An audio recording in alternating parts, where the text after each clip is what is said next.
Another kids-approved cafe ang na-try namin dito sa South. Like, itsura pa lang ng pastries and smoothies nila dito. Talagang matatakam at mapapa-order talaga kayo. So, welcome back again for another Jumanji Family Adventures. At nandito kami ngayon sa Molito, Alabang, mga mima, to try this trending Bungalow Cafe and Bakery. Actually, kakatapos lang talaga namin mag-lunch somewhere. At habang nagbabrowse ako dito sa TikTok, lumabas sa FYP ko itong overload milkshake smoothies nila. So, yun lang sana talaga yung pakay namin dito. Pero bumungad nga itong pastries nila, like OMG, makakatanggi ka ba?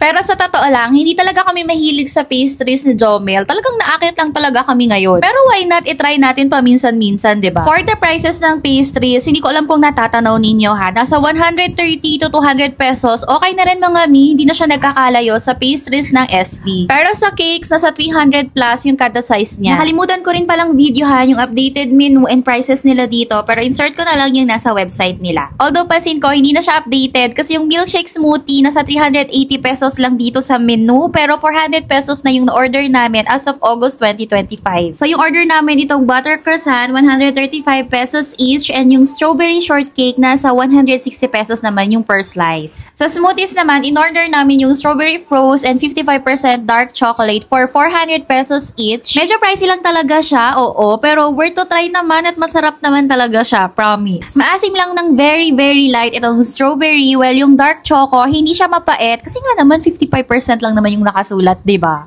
At in fairness, approved talaga siya sa toddler ko, especially itong dark chocolate na smoothie since hindi siya mapait at mas lamang talaga yung pagka-milky niya. At sa pastries na in-order namin, approved din both sa kanya pero mas nagustuhan niya itong strawberry shortcake. Akala ko nga nakaka-brain freeze itong pagka-milkshake niya, kaso hindi. Pero ang cons lang mga mima, medyo madali siyang matunaw. So dapat ipaserve nyo na lang siya kapag kakainin nyo na talaga. Like kung kakain muna kayo ng meal, much better na late nyo na lang siya ipaserve. At sa ambience naman, we love the vibe talaga. Relaxing siya and actually nakapag-video pa nga ako nitong ina-affiliate kong Tumblr.